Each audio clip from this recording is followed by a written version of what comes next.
ఓం మహాగణాధిపతయే నమః. ఓం గురుభ్యో నమః. ఓం శ్రీమాత్రే నమః. పరమేశ్వర స్వరూపమైనటువంటి జ్యోతిష, వాస్తు మరియు ఇతర అనేకమైనటువంటి శాస్త్రములను మనకు అందించినటువంటి మహర్షులకి నమస్కారం. హయగ్రీవ హయగ్రీవ హయగ్రీవేతియో వదేత్ తస్య నిస్సరతే వాణీ జనుకన్యా ప్రవాహవత్.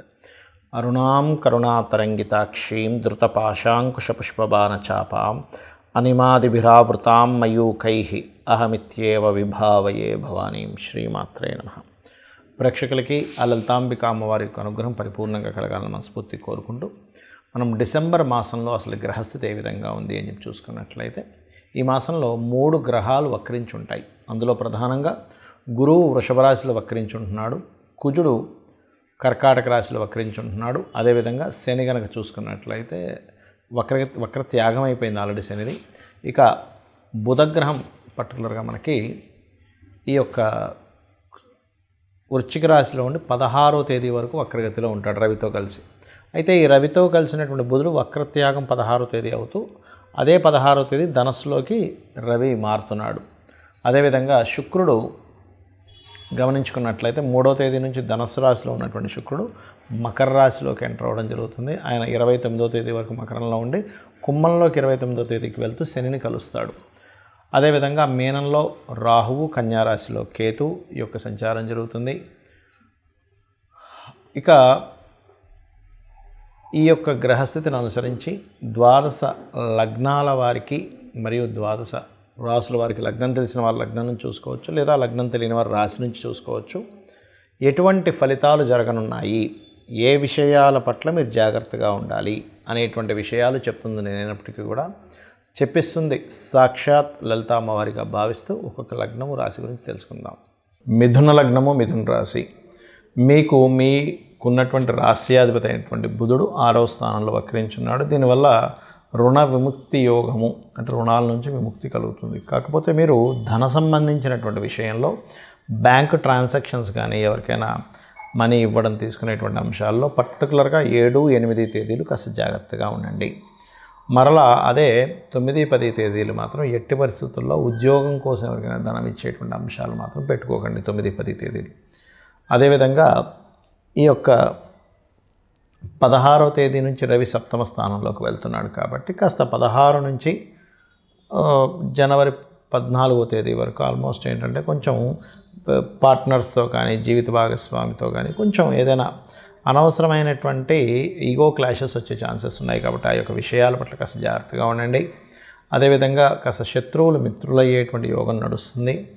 4వ స్థానంలో మీకు కేతువు యొక్క సంచారం జరుగుతుంది. కాబట్టి చదువు విషయంలో ఏదైనా ఒక సబ్జెక్ట్ని ఎంచుకునే అంశం కావచ్చు, ల్యాండ్స్ లేనట్లయితే అపార్ట్మెంట్స్ కానీ ఏదైనా తీసుకునేటువంటి విషయాల్లో కావచ్చు, ఖచ్చితంగా జాగ్రత్తగా చూసుకొని మీరు నిర్ణయం తీసుకోవాలి.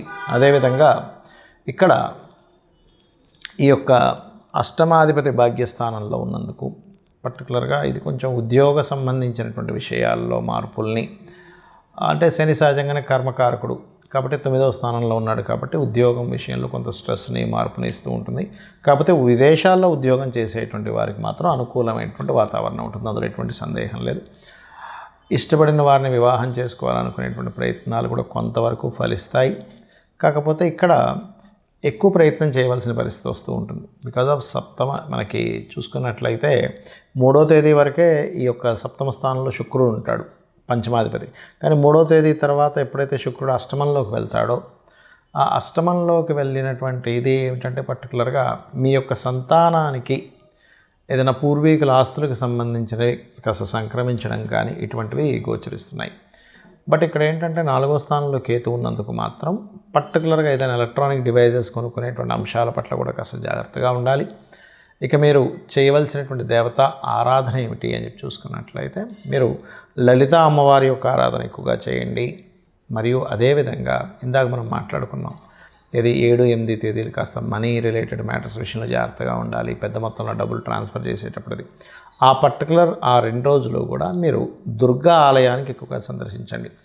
ఎంత దుర్గా ఆలయాలకు వెళ్ళి నిత్యము కనుక ఓం దుమ్ దుర్గాయ నమః అనే నామస్మరణ కనుక చేసినట్లయితే త్రుటిలో తప్పడం అంటూ ఉంటారు. అబ్బా నేను ఈ పని చేయడం వల్ల నాకు సేఫ్లో ఉన్నాను, ఈ డబ్బు పోకుండా అంటూ ఉంటాను చూసారా, అటువంటివి జరుగుతాయి.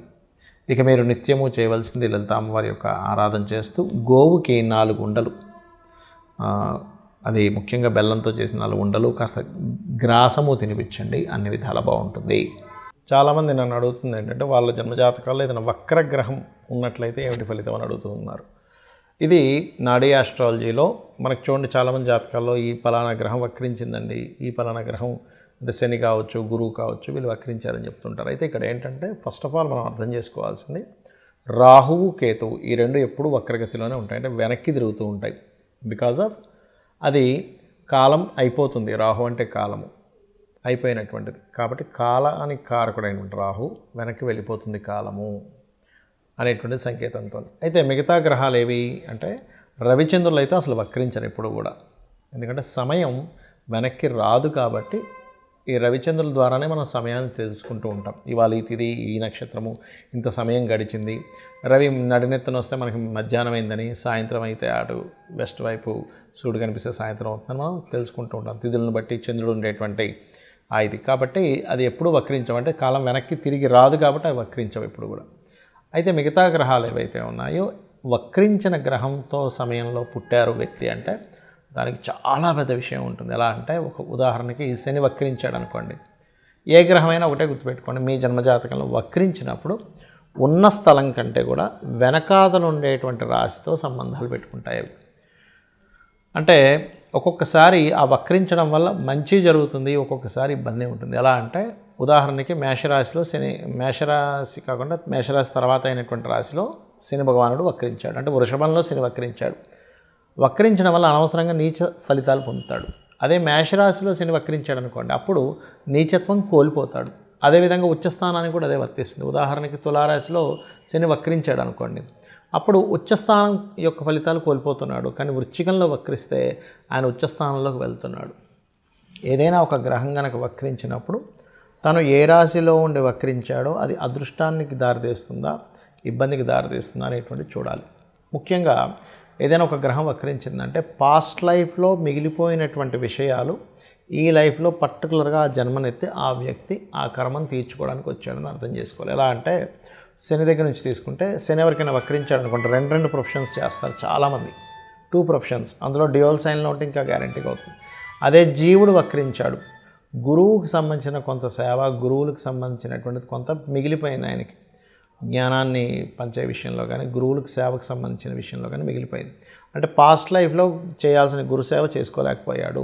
శని వక్రించాడు అనుకోండి, పాస్ట్ లైఫ్లో చేయాల్సిన వర్క్ ఇప్పుడు చూడండి, ఇవాళ రేపు మనం చూస్తూ ఉంటాం, ఎవరైనా సరే జాబ్ సంబంధించిన విషయంలో జాబ్కి వెళ్తారు కానీ అక్కడ సరిగ్గా పనిచేయరు, నెల జీతం మాత్రం తీసుకుంటుంటారు. అది పెండింగ్ ఉండిపోయాడు ఆ వ్యక్తి పాస్ట్ లైఫ్లో. అందుకని ఈ జన్మలో ఎక్కడైతే జాబ్ జాయిన్ అవుతాడో అక్కడ 2 పనులు చేయాల్సి రావడం ఇట్లాంటివన్నీ వస్తూ ఉంటాయి. But it's depend on a రాశిలో ఏముందనేటువంటిది. అయితే ఈ వక్రగతి ఉన్నప్పుడు మనం అమ్మో ఏమవుతుందని భయపడాల్సింది లేదు. అక్కడ అసలు అది ఏ యోగాన్ని ఇస్తుంది, ఒక్కోసారి అద్భుతమైన యోగాన్ని ఇస్తుంది, ఒక్కోసారి ఇబ్బందిని ఇస్తుంది. బట్ అది చూసుకోవాలి. అదేవిధంగా శుక్రుడు వక్రించాడు, ఎక్కడుండి వక్రించాడు, సప్తమంలో ఉండి వక్రిస్తే ఏమవుతుందంటే జీవిత భాగస్వామి, వివాహ సంబంధాలు ఇదిగో దగ్గర దాకా వచ్చి వెనక్కి వెళ్తూ ఉంటాయి. అది కంఫర్ట్స్ కావచ్చు, వాహనాలు కావచ్చు, వివాహ సంబంధించిన విషయాలు కావచ్చు, ధన సంబంధించిన విషయాలు కావచ్చు. 3లో ఉండి వక్రించాడు అనుకుంటే 2లోకి వస్తున్నాడు, అంటే ఏమిటి, మీడియేటింగ్ ద్వారా డబ్బులు వస్తాయని. అది ఏ భావంలో ఉండి వక్రించాడో చూసుకోవాలి. ఒకవేళ బుధుడు వక్రగతిలో మనిషి జన్మించాడు అనుకోండి, మీరు ప్యూర్లీ మీ యొక్క నాలెడ్జ్ని షేర్ చేయడం కోసం పుట్టారు, గుర్తుపెట్టుకోండి. అలా షేర్ చేస్తేనే ఈ జన్మ మీకు కంప్లీట్ అవుతుంది. అలా ఒక్కొక్క గ్రహము వక్రించినప్పుడు ఒక్కొక్క ఇది ఉంటుంది. కుజుడు వక్రించాడు, కుజుడు అంటే దేనికి కారకుడు, భూములకు కారకుడు. అది వక్రించినప్పుడు ఒక మంచి ప్లానెట్తో వెళ్ళి కనెక్ట్ అయితే భూముల ద్వారా లాభాలు ఉంటాయి. వక్రించినప్పుడు ఆ 159 యాక్సెస్లో ఇంకొక పాపగ్రహంతో కనెక్ట్ అయితే రావాల్సిన భూమి కాస్త పోయి ఇబ్బంది పడతాడని అర్థం. సో దానికి ఏం చేయాలంటే వక్రించిన గ్రహాన్ని మనం చూసినప్పుడు అది వెళ్ళి ఏ గ్రహాలతో కంజంక్ట్ అవుతుంది, ఏ గ్రహాలతో చూడబడుతుందో తెలుసుకొని దానికి సంబంధించిన రెమెడీ చేసుకుంటే ఈ వక్రగతి ఒకవేళ ఇబ్బందికరంగా ఉంటే ఆ ఇబ్బందికరమైన పరిస్థితులు తగ్గుతాయి.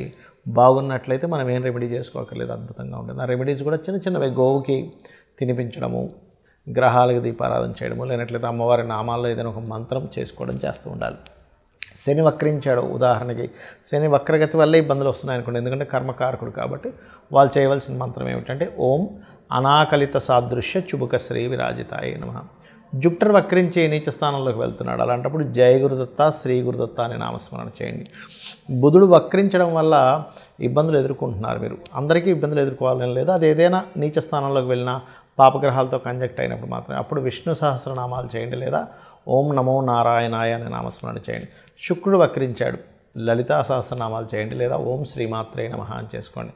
కుజుడు వక్రించాడు, ఇబ్బంది పడుతున్నారు మీరు, ఉదాహరణకి కుజ సంబంధంగా, అప్పుడు ఏంటంటే ఓం స్కందాయ నమః అనే నామస్మరణ చేయండి. ఎందుకంటే వక్రగతి మీరు మీ పాస్ట్ లైఫ్లో చేయాల్సినటువంటి కొన్ని పెండింగ్ కర్మాస్ క్లియర్ చేసుకోవడానికి జన్మెత్తారని అర్థము. కాబట్టి ఇలా చూసుకొని చేసుకోండి. అన్ని విధాలా మీకు అమ్మవారి అనుగ్రహం ఉండాలని, కలగాలని మనస్ఫూర్తిగా కోరుకుంటూ శ్రీమాత్రే నమః.